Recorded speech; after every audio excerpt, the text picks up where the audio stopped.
9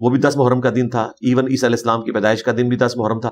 اس قسم کے کئی واقعات ملتے ہیں جو تاریخ میں تاریخ تبری میں نقل کیے گئے, لیکن احادیث میں صرف عاشورہ کا ذکر ملتا ہے حضرت موسیٰ علیہ السلام کے پوائنٹ آف ویو سے, اور بعد میں ظاہر ہے اس امت کے لیے ایک تکلیف دہ چیز ہے کہ اس دن خاندان نبوت کو 61 ہجری میں 10 محرم کے دن شہید کیا گیا اور امت 2 ٹکڑے ہو گئی. اس کا زخم آج تک ہم فیل کر رہے ہیں. یعنی سب اللہ زمین و آسمان کا علم جانتا ہے. بعض علماء کہتے ہیں کہ اللہ کو تو پتہ تھا شہادت امام حسین ہونی ہے, اسی لیے یوم عاشور کی اہمیت کا پہلے سے ہی جو ہے وہ لوگ اس کو احترام اس کا کیا کرتے تھے. اور نبی کریم صلی اللہ علیہ وسلم نے بھی 9ویں اور 10ویں جو روزے کا جس کا آپ نے ذکر کیا اس کے بارے میں فرمایا. جی عین ممکن ہے ایسا ہو.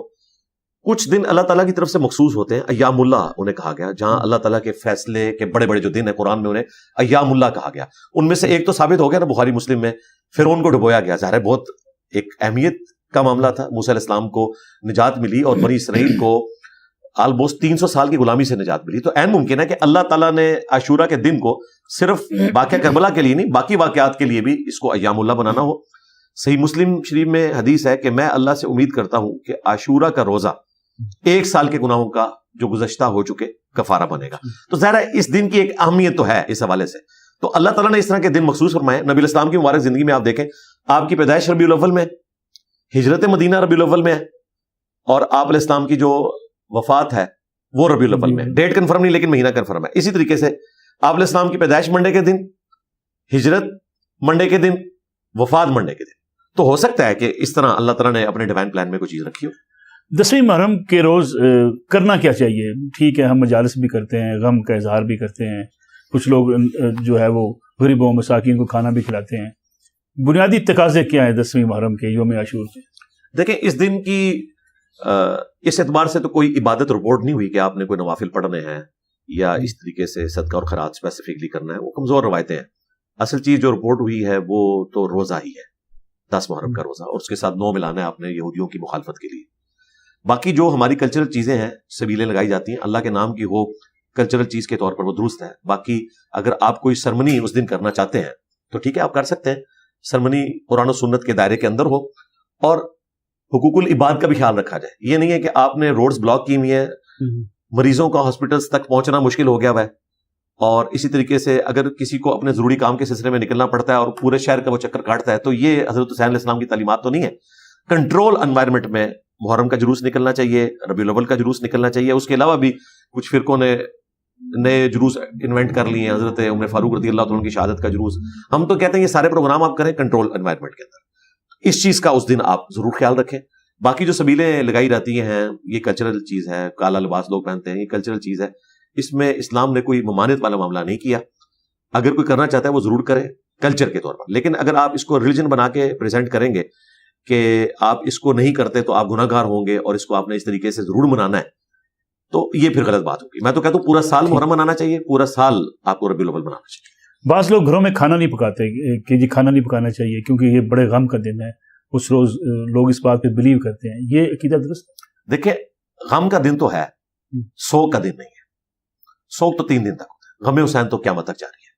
سیدنا حمزہ ابن عبد المطلب شہید ہوئے تھے 3 ہجری میں, لیکن 5 سال بعد 8 ہجری میں فتح مکہ کے موقع پر جب واشی کو پیش کیا گیا, آپ نے کہا تیرا اسلام قبول ہے لیکن مجھے اپنی شکل نہیں دکھانی تم نے. یہ صحیح بخاری میں آتا ہے, مجھے اپنا چچا یاد آتا ہے. تو غم حمزہ 5 سال بعد بھی زندہ تھا, مرتے دم تک رہا. اور جو غم حسین ہے وہ تو اس سے بڑی چیز ہے, کیونکہ چچا سے بڑھ کر انسان کو محبت ہوتی ہے اپنی اولاد کے ساتھ. تو غم والا معاملہ اپنی جگہ موجود ہے. یہ سوگ کے ساتھ چیزیں جڑی ہوئی ہیں جس میں آپ نے کھانا نہیں بنانا, تو میرا خیال ہے اس طرح کو کرتا بھی نہیں ہے. اس دن تو باقاعدہ زیادہ کھانا بنایا جا رہا ہے اور لوگ جو ہے وہ لنگر تقسیم کرتے ہیں. اس کو پریکٹیکلی کوئی اس طریقے سے اڈاپٹ تو نہیں کرتا. اگر کوئی کر رہا ہے اس کو سوگ کے طور پر تو وہ غلط ہے. غم ضرور آپ منائیں, وہ تو ہے. بعض لوگ کہتے ہیں کہ بہت سارے معاملات عشق میں کیے جاتے ہیں. عشق اور شریعت میں فرق کچھ لوگ واضح کرتے ہیں کہ نہیں عشق بھی اگر ہوگا تو شریعت کے مطابق ہوگا. اسلام کی خوبصورتی یہ ہے کہ یہ عقل کی بنیاد کے اوپر ہے, وہی کی بنیاد کے اوپر ہے. جہاں عقل میں نقص ہے وہی سے اس کی تکمیل ہوتی ہے. یہ جذبات کی دنیا نہیں ہے. دیکھیں ابو داؤد ترمذی میں حدیث ہے, ایک صحابی نے آ کے نبی علیہ السلام کو سجدہ کیا. آپ نے پوچھا سجدہ کیوں کر رہا ہے, سر اٹھا. تو انہوں نے عرض کی کہ میں کوفے گیا تھا, ہیرا نامی ایک جگہ ہے, وہاں پر لوگ اپنے سردار کو سجدہ کرتے ہیں, آپ تو اللہ کے رسول ہیں. تو آپ علیہ السلام نے فرمایا جب میں فوت ہو جاؤں گا اور تم میری قبر سے گزرو گے, کیا میری قبر پہ سجدہ کرو گے؟ کہا نہیں یا رسول اللہ. تو فرمایا پھر مجھے کیوں سجدہ کر رہے ہو؟ اگر میں سجدہ جائز سمجھتا, سجدہ تعظیمی, عبادت کا سجدہ تو جائز ہو ہی نہیں سکتا غیر اللہ کے لیے. تو میں بیویوں کو کہتا کہ وہ اپنے خامدوں کو سجدہ کریں اس حق کے سبب جو اللہ نے دیا ہے. یہ پوری حدیث اس طرح ہے. سٹارٹ تو نبی علیہ السلام سے ہوا تھا. اب یہ کہنا کہ عشق دے چلے نمبر لے گئے عقل والے انجے ہی عمرہ گالیاں, تو عشق کا چلا تو وہ بھی تھا, نبی علیہ السلام نے اس کا عشق قبول نہیں کیا.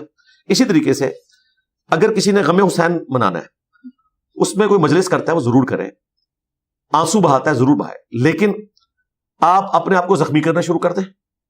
میں کوڈ ورڈز میں بات کروں گا. اب اس کی ماڈرن فارم یہ آئی ہے کہ لوگ ایون گولی بھی مارنا شروع کر دیتے ہیں اپنے آپ کو, کوئلوں پہ چلنا شروع کر دیتے ہیں. یہ تو امام حسین علیہ السلام کی تعلیمات نہیں ہے, نہ اہل البیت کی تعلیمات ہیں کہ آپ اس طرح کا ٹیبو بنا کے اس کو پیش کریں. اور آپ دیکھیں جو مفتی اعظم ہیں ایران کے خامنائی صاحب اور سستانی صاحب عراق میں, ان بڑے لوگوں کی طرف سے فتاوی آئے ہیں کہ 10 محرم کے موقع کے اوپر آپ اس قسم کا کوئی ماتم کریں کہ جس سے آپ اپنے جسم کو نقصان پہنچائیں, تو اس طرح کا ماتم درست نہیں ہے. یہ بہت ایگزیجریشن کے اوپر چیز بنتی ہے. پھر نان مسلمز تک اس کا امیج کوئی اچھا نہیں جاتا. اس قسم کی کوئی ایکٹیویٹی نہ پرفارم کی جائے. اور بعض کا چھوٹے چھوٹے بچے ہوتے ہیں, آپ دیکھیں سول ہاسپٹل اس دن بھرے ہوئے ہوتے ہیں. پاکستان کا المیہ یہ ہے کہ یہاں پہ عزاداری جو ہے اس کو ایک بالکل ڈیفرنٹ شکل دے دی گئی ہے, چند ریچولز کا نام رکھ دیا گیا, اور جو اس کی اصل روح تھی وہ ختم ہو چکی ہے. جس کا میں آپ کو سب سے بڑا ثبوت بتاؤں, 10 محرم کے موقع پر جلوس کے دوران جب ظہرین کی نماز پڑھی جاتی ہے, میجورٹی لوگ الگ ہو جاتے ہیں, کہتے ہیں ہمارے کپڑے پاک نہیں ہیں. پاکیزہ ہستیوں کا ذکر کرنے کے لیے آپ جمع ہوئے ہیں اور آپ کے کپڑے پاک نہیں ہیں. امام حسین علیہ السلام تو نماز کی حالت میں شہید ہوئے ہیں, اور آپ محرم کے جلوس میں نماز نہیں پڑھ رہے. امام علی علیہ السلام, ان کو نماز کی حالت میں زخم لگا اور آپ نماز سے آ رہی ہیں. اور یہ میں سنگل آؤٹ ان کو نہیں کر رہا. ربیع الاول کے موقع پر ہم خود بریلوی مکتب سے ہمارا بلٹ اپ ہوا, میں یہ سارے اپنے محلے کی سجاوٹ کرنا کئی سال تک, اور یہ جلوسوں میں ہم چند لوگ نماز کے لیے ہوتے تھے, 5000 بندہ جلسے میں اور مسجد میں 50 بندے آتے تھے, باقی سب لوگ لنگر لے کے گھروں کو چلے جاتے تھے. تو یہ کون سا عشق رسول ہے کہ جو مسجد تک آپ کو آنے نہیں دیتا, اور آپ صرف ریچولز کا نام جو ہے وہ دین رکھے ہوئے ہیں. تو اسلام تو عقل کے اوپر چلتا ہے. اسلام کہتا ہے کہ آپ نے وَلَا تَقْفُ مَا لَيْسَ لَكَ بِهِ عِلْم, کسی چیز کی پیروی اس وقت تک مت کر جب تک کہ تجھے اس کے بارے میں ڈیفینیٹ نالج نہیں ہے. إِنَّ السَّمْعَ وَالْبَصَرَ وَالْفُؤَادَ كُلُّ أُولَٰئِكَ كَانَ عَنْهُ مَسْئُولًا, بے شک کان, آنکھ اور عقل اس کے بارے میں تم سے پوچھا جائے گا کہ تم نے اس کو یوز کر کے صحیح بات تک پہنچنے کی کوشش کیوں نہیں کی. یہ سب یوم عاشور کی بات کریں, محرم کی بات کریں, واقعہ کربلا کی بات کریں, تو ایک مخصوص ہم سمجھتے ہیں کہ یہ مسلمانوں کے اس گروہ کی ذمہ داری ہے, وہ اسی کو جو ہے اس روز سوگ بھی منائیں. باقی امت مسلمہ جو ہے اس کو الگ طریقے سے دیکھتی ہے. کیا حسین سب کے نہیں ہیں؟ سب کے ہیں. بیسیکلی یہ جو امت پہ افتاد ٹوٹی ہے کہ گروہ بن گئے, فرقے بن گئے, اور لوگوں نے اپنی اپنی مرضی کی ہستیاں مان لی, یہ صرف اس امت کے ساتھ نہیں ہوا, اگلی امتوں میں ہوا. قرآن پاک میں اللہ تعالیٰ فرماتا ہے فَتَقَطَّعُوا أَمْرَهُمْ بَيْنَهُمْ زُبُرًا, انبیاء کے جانے کے بعد لوگوں نے دین کو پارا پارا کر دیا, ٹکڑوں میں بانٹ لیا. کل حزب بما لدیہم فرحون, ہر گروہ اس پہ خوش ہے جو اس نے پکڑا ہوا ہے. یہ اگلی امتوں کا حال ہے. اس امت میں بھی وہی چیز ٹرانسفر ہوئی. صحیح مسلم میں حدیث ہے, اللہ کے محبوب صلی اللہ علیہ وآلہ وسلم نے فرمایا کبھی ایسا نہیں ہوا کہ اللہ تعالیٰ کسی کو پیغمبر بنا کر بھیجے مگر یہ کہ اس کے چند ساتھی ہوتے ہیں جو پورے پیشن کے ساتھ اس کی دعوت کو لے کے چلتے ہیں. جب وہ ساتھی دنیا سے رخصت ہو جاتے ہیں نا, پھر ایسے ناخلف لوگ جانشین بن جاتے ہیں کہ جو وہ کام کرنا شروع کر دیتے ہیں جن کا حکم نہیں دیا گیا ہوتا, اور اس چیز کی مخالفت کرنا شروع کر دیتے ہیں جس کا حکم دیا گیا ہوتا ہے. یعنی بالکل الٹ چلتے ہیں. ایسے لوگوں کے ساتھ جو ہاتھ سے قتال کرے, جہاد کرے, وہ مومن ہے. جو زبان سے کرے وہ بھی مومن ہے. جو دل میں برا جانے وہ بھی مومن ہے. لیکن الگ سے حدیث میں ہے کہ یہ جو دل والا معاملہ ہے یہ بالکل کمزور ترین درجہ ہے. تو یہ اگلی امتوں میں بھی ہوتا رہا, اس امت میں بھی ہوا. معذرت کے ساتھ اس وقت توحید کے اعتبار سے سب سے ڈومیننٹ اہل حدیث فرقے کے لوگ ہیں, اور میں انہیں سلوٹ کرتا ہوں جس طریقے سے انہوں نے بدعت اور شرک کے خلاف آواز بلند کی. لیکن وہ اس کے اوپر خوش ہیں, وہ سمجھتے ہیں کہ بس یہی کافی ہے. اچھا, بریلویوں نے نبی علیہ السلام کی مبارک ذات کو اور اس میں بھی خصوصاً ربیع الاول کو پکڑ لیا اور وہ اس پہ خوش ہیں. دیوبند نے اپنی ذمہ داری یہ سمجھی کہ ہم نے صرف دفاع صحابہ کرنی ہے, اور صحابہ بھی انہوں نے اپنے مرضی کے چنے ہوئے ہیں. عمار ابن یاسر کے اوپر کوئی کانفرنس نہیں کریں گے, کیونکہ اگر عمار ابن یاسر کے اوپر کانفرنس کرتے ہیں, ویسے تو بتاتے ہیں آپ کو کہ ان کے ماں باپ اسلام کے پہلے شہداء ہیں, عمار ابن یاسر کی شہادت کیوں نہیں ڈسکس کرتے؟ وہ جنگ صفین آ جائے گی, جن لوگوں کے دفاع پہ انہوں نے چندے اکٹھے کرنے ہیں ان لوگوں کا نام بیچ میں آ جائے گا, اس لیے عمار ابن یاسر کے اوپر کانفرنس نہیں کریں گے. البتہ جو باقی کام کر رہے ہیں ہم اپریشیٹ کرتے ہیں, خلفائے راشدین کا آپ دفاع کریں. شیعہ نے اہل بیت کو پکڑ لیا, اب سب نے اپنے اپنے پکڑے ہوئے ہیں اور ایک دوسرے کا ذکر کرنے. میں آپ کو سونگ کے بتا سکتا ہوں کہ اگر کوئی بورڈ لگا ہوا ہے تو یہ کس فرقے کا بورڈ ہے کہ یہ درس ہو رہا ہے. اگر آپ کو درس قرآن لکھا ہوا نظر آئے گا نا تو یقیناً اہل حدیث کا ہوگا. اگر آپ کو درس فقہ نظر آئے گا تو آپ سمجھ لیں کہ یہ بریلوی یا دیوبندیوں کا ہے. اور اگر محبت اہل بیت، اور اب ہماری وجہ سے لوگ صحابہ و اہل بیت کانفرنس کرتے ہیں، حالانکہ صحابہ و اہل بیت کانفرنس نہیں ہونی چاہیے، اہل بیت و صحابہ کانفرنس. اہل بیت پہلے ہے. درود شریف میں اللہم صلی علی محمد و آل محمد ہے، وہ اصحاب محمد جو ہم بعد میں لگاتے ہیں یہ صرف دعا کے طور پر ہے. جو درود ہے وہ تو محمد اور آل محمد کے اوپر ہے. تو اصحاب کا ذکر بعد میں ہونا چاہیے. کیوں؟ اہل بیت جو ہیں وہ اہل بیت بھی ہیں اور صحابہ بھی ہیں، ان کے پاس 2 ڈگری ہیں. تو یہ ملے میں ہم نے. اس پہ میں بس کنکلوڈ کروں گا اس جملے کے اوپر جو میں نے امام شافعی کے شعر کے ساتھ ایڈ کیا تھا. امام شافعی چونکہ امام موسیٰ کاظم کے شاگرد تھے، وہ اہل البیت کے ائمہ میں سے ہیں. امام موسیٰ کاظم بیٹے ہیں امام جعفر کے، امام جعفر بیٹے ہیں امام باقر کے، وہ امام زین العابدین کے اور وہ سیدنا حسین کے. تو لوگ ان پہ شیعت کا الزام لگاتے تھے، حالانکہ ان سے بڑا کوئی سنی امام نہیں ہے. امام ابو حنیفہ صرف فقہ کے امام ہے، حدیث میں وہ ضعیف ہے. امام احمد بن حنبل حدیث میں بہت بڑے امام ہیں، فقہ میں چند ایک جگہ پہ ان کی کنٹریبیوشن ہے، فلسفہ ان کو نہیں آتا تھا. امام شافعی واحد امام ہے جو فقہ میں بھی اہل سنت کا ٹاپ کا امام ہے، فلسفے میں بھی، حدیث میں بھی. ان پہ شیعہ ہونے کا الزام لگا تو انہوں نے دیوان شافعی میں ان کے اشعار چھپے ہوئے، ان کان رفضا حب آل محمد فلیشہد الثقلان انی رافضی. بالفرض اگر اہل بیت کی محبت کا نام، آل محمد کی محبت کا نام رافضی ہونا ہے تو جن و انس گواہ ہو جاؤ میں رافضی ہوں. اس میں نے ایڈ کیا تھا کہ اگر توحید کا نام وہابی اور اہل حدیث ہونا ہے تو میں اہل حدیث ہوں، اگر صحابہ کرام کی عظمت کا بیان کرنا دیوبندی ہونا ہے تو میں دیوبندی ہوں، اور اگر محبت رسول کا نام غلوب کے درجے میں نہ ہو، بریلوی ہونا ہے تو میں بریلوی ہوں. تو مولانا طارق جمیل صاحب نے مجھے فون کیا، مجھے کہتے ہیں مجھے یہ تمہاری بات بڑی پسند آئی، اور دوسری تمہاری وہ بات جو تم نے کہا تھا کہ اگر اہل سنت نے اپنے پلیٹ فارم سے ناسبیوں کا رد کیا ہوتا تو آج شیعہ رافضی نہ بنتے. ہمارے لوگ اس ایکسٹریم پہ گئے، وہ اس ایکسٹریم پہ چلے گئے. یہ بائی پروڈکٹ ہے. ابتدا یہاں سے ہوئی ہے. جب آپ ممبروں سے سیدنا علی پہ سب و شتم کروائیں، صحیح مسلم میں 6229 نمبر حدیث ہے کہ حاکم وقت کہہ رہا ہے کہ تم ممبر پہ آ کر کہو ایک صحابی کو لعن اللہ ابو تراب، ابو تراب پر لعنت، نعوذ باللہ، حضرت علی پہ. تو انہوں نے انکار کیا. انہوں نے کہا ابو تراب تو حضرت علی کا پسندیدہ نام تھا، وہ تو اس سے خوش ہوتے تھے، اور تم تحقیر سے لے رہے ہو. میں کبھی بھی حضرت علی کے اوپر لعنت نہیں کروں گا. تو آپ اندازہ کریں جب ممبروں سے یہ بات ہو رہی ہو تو پھر دوسری طرف بھی ریونج آئے گا. میں سمجھتا ہوں کہ اس وقت جو یہ رافضیت کی ایکسٹریم آئی ہے اور یہاں تک پہنچ گئی کہ شام میں لوگ علی اللہ بھی کہتے ہیں، یہ بائی پروڈکٹ ہے. جہاں ناسبیوں نے حضرت حسین کو باغی کہنا شروع کیا، حضرت علی رضی اللہ تعالیٰ عنہ کے مقابلے پر بنو امیہ کی چاکری کرنا شروع کی. یہ تو اللہ بھلا کرے عمر بن عبدالعزیز کا کہ انہوں نے یہ فتنہ ختم کیا. عمر بن عبدالعزیز اسلام کے پہلے مجدد اس لیے کہ انہوں نے خود اپنے خاندان بنو امیہ کا گند صاف کیا، اور ان کے اوپر متفق ہیں. پہلے اور آخری مجدد کے اوپر امت متفق ہے. پہلا مجدد 99 ہجری میں عمر بن عبدالعزیز بنے، اور 101 ہجری میں بنو امیہ نے زہر دے کے ان کو قتل کیا، صرف 38 سال کی عمر میں.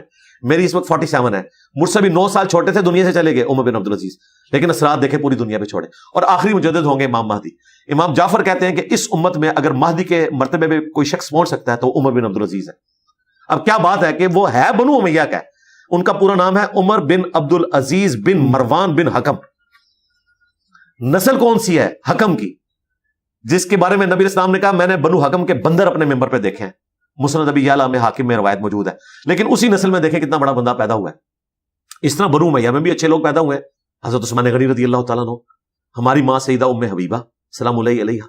لیکن جن لوگوں نے اہل بیت پہ ظلم کیا، یزید ہو یا اس کے خاندان کے باقی لوگ، ان کے ساتھ ہم وہ محبت کا جذبہ نہیں رکھ سکتے جو حضرت عثمان کے ساتھ، عمر بن عبدالعزیز کے ساتھ یا ام حبیبہ کے ساتھ رکھتے ہیں. جی صاحب، واقعہ کربلا کے جو فلسفہ اس کی طرف جانے سے پہلے ایک بڑا پرسنل سا سوال بھی آپ سے ہے.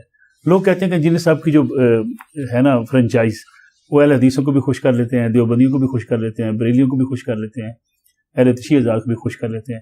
انہوں نے بالکل بڑا ایک میانہ روی کا اچھا سا سسٹم بنایا ہوا ہے. ہر بندے کی تعریف کی، ہر گروہ کی تعریف کی.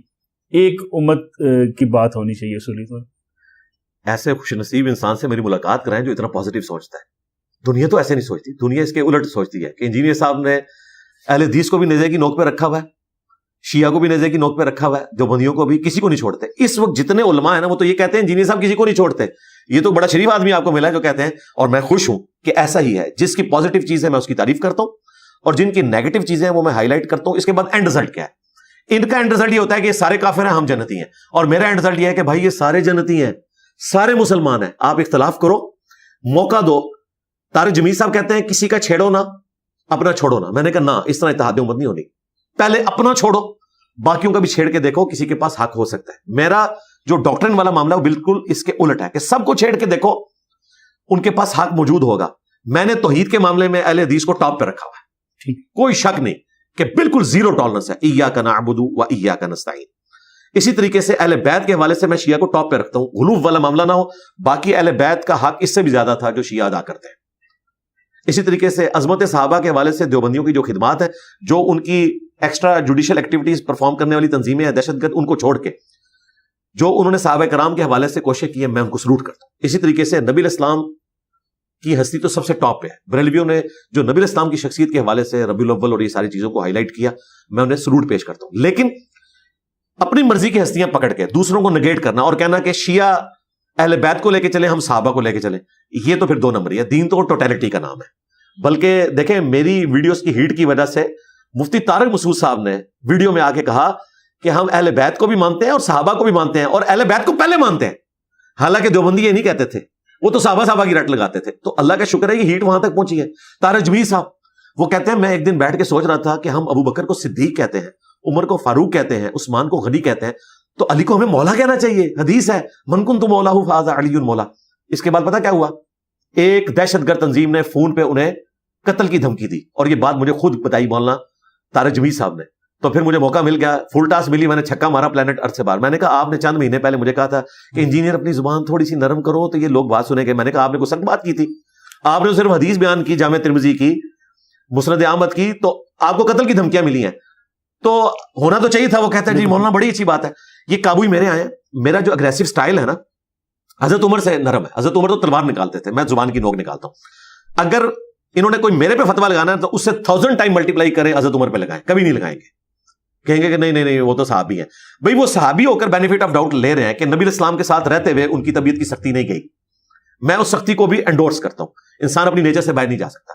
حضرت ابو بکر کو عمر نہیں بنا سکے نبی اسلام, اور عمر کا ابو بکر نہیں بنا سکے. کیوں؟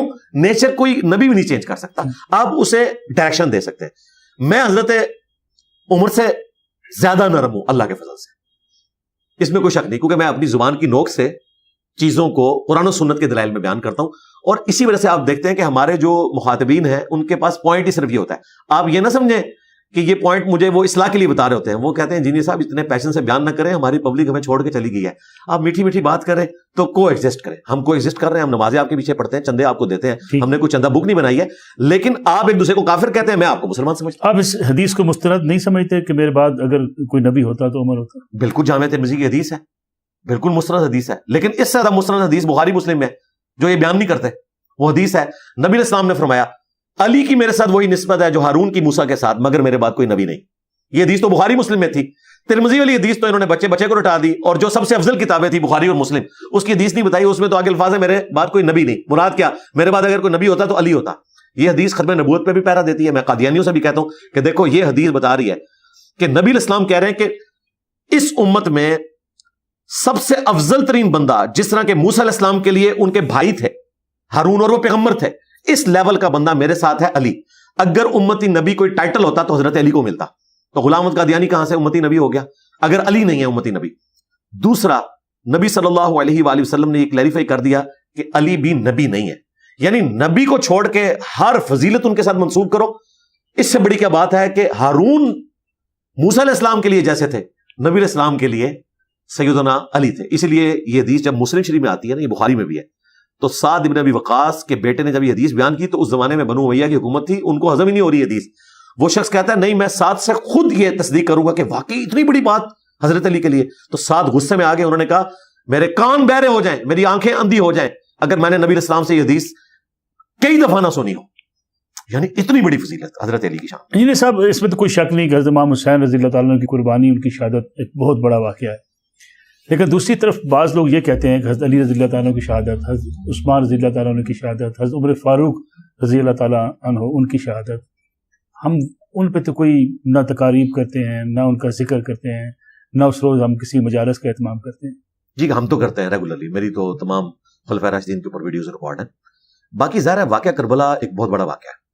آپ سیدنا عمر تک تو آ کے رک گئے. نبی اسلام کی شہادت کا دن کبھی منایا گیا؟ نبی اسلام بھی شہید ہوئے, آپ کو زہر دیا گیا. 4 سال بعد آنری طور پر اللہ تعالیٰ نے اس زہر کو واپس کیا. بخاری میں آتا ہے, عائشہ خیبر کے موقع پہ جو یہودیہ نے مجھے زہر دیا تھا آج بھی میری رگیں کاٹ رہا ہے.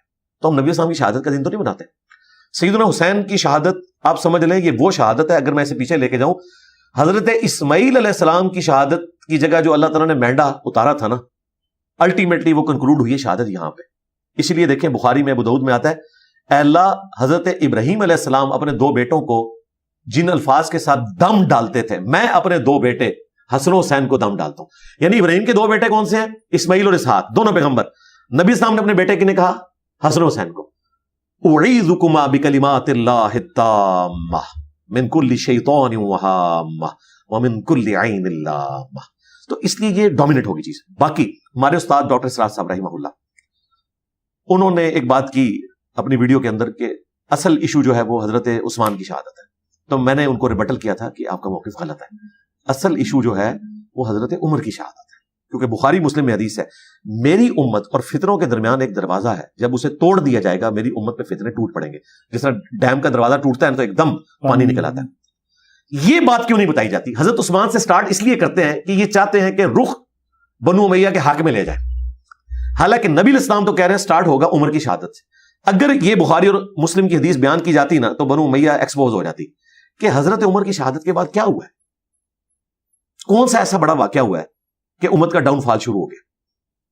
سیدنا عثمان کی خلافت کی کمزوریاں، یہ بنو ہاشم. میں ادھر آتا ہوں. سیدنا عثمان ایک شریف النفس انسان تھے، لیکن ان میں مینیجریل سکلز حضرت عمر والی نہیں تھی. 72 سال کی عمر میں خلیفہ بنے، 72 ایئرز کی ایج میں خلیفہ بنے. اس کے اگینسٹ حضرت عمر فاروق رضی اللہ عنہ خلیفہ کس وقت بنے؟ جب ان کی عمر 53 سال تھی. میری 47 ایئرز ہے، یعنی ینگ تھے، ڈائنامک تھے، پھر ان کی طبیعت بھی تھی. 72 ایئرز کی عمر میں جا کے خلیفہ بنے، پھر طبیعت کی نرمی، پھر مروان جیسا تحفہ ان کا چچا زاد جو ان کی موروں کو مس یوز کرتا تھا، اور گورنروں کی غلط پالیسیز کی وجہ سے رعایا ان کے خلاف ہونا شروع ہوئی.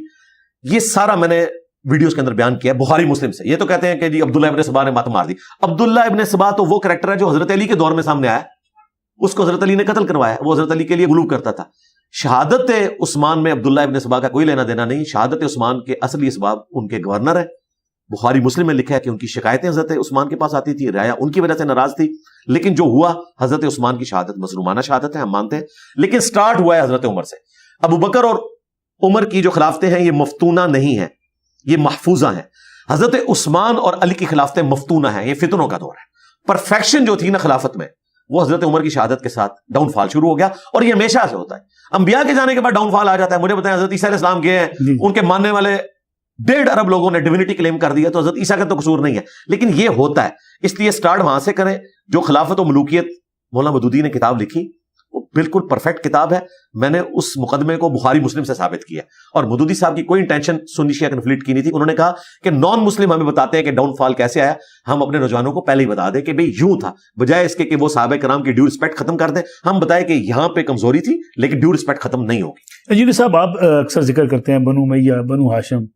قبیلوں سے کیا لینا دینا؟ افراد کی غلطی بھی ہو سکتی ہے، افراد کی اچھائی بھی ہو سکتی ہے، افراد کی فضیلت بھی ہو سکتی ہے. جی بالکل ایسا ہے. آج کے اس ڈیموکریٹک ورلڈ کے اندر تو آپ یہ باتیں کر سکتے ہیں، لیکن آج بھی ذرا قبائلی سسٹم میں دیکھیں نا. آپ اپنے پڑوسی ملک میں دیکھ لیں، جس کو آپ اسلامک حکومت کہہ رہے ہیں، یہ پشتون موومنٹ ہے. دوسرے لوگوں کے ساتھ کیا وہاں پہ حشر ہو رہا ہے؟ اہل حدیث کے ساتھ کیا ہو رہا ہے؟ ایک پشتون موومنٹ، دوسرا دیوبندی فرقے کی حکومت. اچھا، قبائلی سسٹم جہاں پہ ہوتا ہے بھائی وہاں پہ یہ امپورٹنس ہوتی ہے. اس کی وجہ یہ ہے کہ نبی الاسلام کی بعثت سے پہلے 2 خاندان عرب میں ڈومیننٹ تھے مکے کے پوائنٹ آف ویو سے. بنو ہاشم کے پاس تولیت تھی حرم مکہ کی، اور جو کاروبار تھا اسے بنو امیہ دیکھتی تھی. تو دونوں آپ سمجھ لیں، جس طرح آج بھی آل سعود ہے، آل شیخ ہے. حرم جو ہے وہ آل شیخ محمد بن عبد الوہاب صاحب ان کی اولاد کے پاس ہے، اور آل سعود جو ہے وہ حکومت کو دیکھتے ہیں. اللہ تعالیٰ نے بنو ہاشم کو چن لیا. ان کو ایسی ڈومیننٹ چیز ملی کہ بنو امیہ کو وہ چیز اس وقت ہضم نہیں ہوئی. ظاہر ہے کہ جب پیغمبر آ گیا تو پھر ان کی چودراہٹ تو ختم ہوگی. الٹیمیٹلی آپ دیکھیں صرف پہلی جنگ میں ابو جہل نے لیڈ کیا نا، باقی ساری جنگیں ابو سفیان نے لیڈ کی ہیں جو بنو امیہ کے سردار تھے. وہ تو فتح مکہ پہ انہوں نے اسلام قبول کیا نا، ساری جنگیں تو انہوں نے لیڈ کی ہیں. تو ایک یہ ٹسل خاندانی تھی، لیکن اللہ تعالیٰ نے بنو ہاشم کو فضیلت دے دی. اسلام کی وجہ سے وقتی طور پہ وہ چیز دب گئی. لیکن نبی الاسلام کی رحلت کے بعد جب بنو تیم میں سے حضرت ابوبکر صدیق کو خلیفہ چنا گیا تو پیر میر علی شاہ صاحب نے خود اس روایت کو نقل کیا ہے، تسویہ ما بین سنی و شیعہ. میں ان کا حوالہ اس لیے پیش کر رہا ہوں کہ ان کے خلاف بریلوی دیوبندی اہل حدیث بولتے نہیں ہیں، بہت بڑی پرسنالٹی ہے. انہوں نے بھی نقل کیا کہ حضرت علی کے پاس ابو سفیان آئے رضی اللہ تعالیٰ عنہ، کہا کہ ایک کمزور قبیلے کے اور نچلے درجے کے قبیلے کے بندے کو خلیفہ چن لیا گیا، میں مدینے کو پیادوں سے اور سواروں سے بھار دیتا ہوں، بنو ہاشم کا حق ہے، آپ آگے آئیں. بیسیکلی وہ چاہ رہے تھے کہ ہمارے پاس یہ چیزیں واپس آ جائیں. اسلام نے تو چیز ختم کی. اچھا، حضرت علی نے کہا ابو سفیان جب تو کافر تھا اس وقت بھی اسلام کے ساتھ دشمنی کی، اب تو اسلام میں آ کے بھی دشمنی کر رہا ہے، میں اس سسٹم کا حصہ نہیں کروں گا. پھر دیکھیں حضرت ابوبکر عمر عثمان کی خلافت کے ساتھ حضرت علی چلے. جب حضرت علی کی خلافت کی باری آئی تو جنگ جمل صفین نہروان ہوگی. بنو ہاشم کے پاس جب وہ خلافت آئی، حضرت علی ہاشمی ہوتے ہوئے بنو امیہ کے ایک خلیفہ کے ساتھ تو چلے، لیکن بنو امیہ حضرت علی کے ساتھ نہیں چلے. تو یہ ہوا. آج آپ اس کو فیل نہیں کر سکتے، اس لیے آپ دیکھیں سب لوگوں نے یزید کی بیعت کی، بنو ہاشم نے بیعت نہیں کی کیونکہ حضرت حسین نے بیعت نہیں کی تھی. تو اس زمانے میں حضرت حسین کا اکیلے بیعت نہ کرنا، آپ یہ نہ سمجھے ایک بندہ ہے، پورا قبیلہ ہے. تو قبائلی سسٹم میں ان چیزوں کی امپورٹنس ہوتی ہے. اسی طریقے سے آپ دیکھیں بنو تمیم، یہ وہ لوگ تھے جنہوں نے نبی اسلام کو تکلیفیں بھی دی. ذوالخویسرہ التمیمی گستاخ رسول، جس نے کہا کہ محمد اللہ سے ڈر اور انصاف کر. لیکن دوسری طرف بخاری مسلم میں آتا ہے بنو تمیم میری امت میں دجال پہ سب سے زیادہ سخت ہوں گے. بنو تمیم کے اندر اسلام دشمن بھی آئے، اسلام کے حامی بھی. پرشین امپائر کے خلاف جنگ قادسیہ میں ہاتھی بنو تمیم نے گرائے. اتنے جنگجو تھے، اسلام بعد میں قبول کیا ہے لیکن ہاتھی گرائے انہوں نے، اتنے وہ جنگجو لوگ تھے. تو ان کے اندر یہ خوبی موجود تھی. تو قبائلی سسٹم تھا. حضرت سعد ابن ابی وقاص نے کہا بنو تمیم کو بلاؤ، وہ گرائیں گے ان کو، کیونکہ ہر ایک قبیلے کی اپنی امپورٹنس تھی. اسی طریقے سے بنو ہاشم، ان کو پوری دنیا میں دیکھا جاتا تھا. آپ دیکھیں بخاری مسلم میں آتا ہے کہ انصار مدینہ نے کہا کہ ایک خلیفہ ہم میں سے ہوگا، ایک مہاجر میں سے. تو حضرت ابوبکر صدیق نے کیا کہا تھا کہ قریش کے علاوہ کسی اور کی سرداری عرب کے لوگ قبول نہیں کریں گے، کیونکہ ہمیں تولیت کی وجہ سے کعبے کی ڈومیننٹ سمجھا جاتا ہے. اس بات کے اوپر جو ہے وہ قریش میں سے خلیفہ چنا گیا. تو یہ قبائلی سسٹم اس وقت تھا، یہ مانے یہ آج کا مبارک دور ہے کہ یہ قبائلی سسٹم ختم. لیکن اس قبائلی سسٹم کے باوجود آپ نے خود فرمایا کہ حضرت علی رضی اللہ تعالیٰ عنہ نے بنو ہاشم یا بنو امیہ کی کوئی تفریق نہیں رکھی. نہیں کی، بالکل نہیں کی. پھر آج ہم کیوں کرتے ہیں؟ جی وہ تفریق اس لیے کہ پریکٹیکلی تفریق ہوئی نا. یہ تو حضرت علی کا بڑا پن تھا نا. میں اس کو تھوڑا ایکسپلور کرتا ہوں. دیکھیں بخاری مسلم میں آتا ہے کہ رضائی بھائی تھا حضرت عثمان کا، ولید بن عقبہ. اور پتہ کس کا بیٹا تھا؟ جس نے حضور کے گردن کے اوپر اوجڑی رکھی تھی. بخاری مسلم میں آتا ہے عقبہ بن ابی معیط کا بیٹا تھا. فتح مکہ پہ اس نے ایز اے لاسٹ ریزارٹ اسلام قبول کر لیا، کیونکہ دھمکی تھی یا تو اسلام قبول کرو یا عرب کی سرزمین چھوڑ جاؤ، ادروائز قتل کیے جاؤ گے، عذاب استیصال آئے گا. اسلام قبول کر لیا. یعنی ہمارے بھائی جو منصور علی خان ہے ان کی زبان میں لونڈا لپاڑا تھا، نوخیز لڑکا اس زمانے کا. اس کو پکڑ کے سب سے مین سٹی کا گورنر لگا دیا، کوفے کا. کوفہ مرکزی شہر حضرت عمر نے آباد کیا تھا تاکہ رومن اور پرشین امپائر تو گر گئی تھی، رومن امپائر کچھ جزیہ دیتی تھی، باقی بچی، اس کو کنٹرول کرے سینٹرل پوائنٹ سے. جس طرح ہمارے لیے واہ کینٹ ہے نا فوجی چھاونی، اس طرح کوفہ فوجی چھاونی تھی حضرت عمر کی. اس لیے حضرت علی نے دارالخلافہ بھی وہاں پہ شفٹ کر دیا تھا. اس جگہ پہ ایک لڑکے کو لگایا. اس نے مسلم شریف میں آتا ہے شراب پی کے فجر کی نماز پڑھائی، 4 رکعتیں پڑھا دی. سلام پھیرا تو لوگوں نے کہا نماز انہوں نے غلط پڑھائی. اس نے کہا کم پڑھائیے تو اور پڑھا دیتا ہوں. لوگوں نے کہا 4 پڑھائیے، کہہ رہے کم پڑھائی ہیں، فجر کی تو 2 ہوتی ہیں. ایک صحابی اٹھے، قریب گئے تو اس کے منہ سے بدبو آ رہی تھی شراب کی.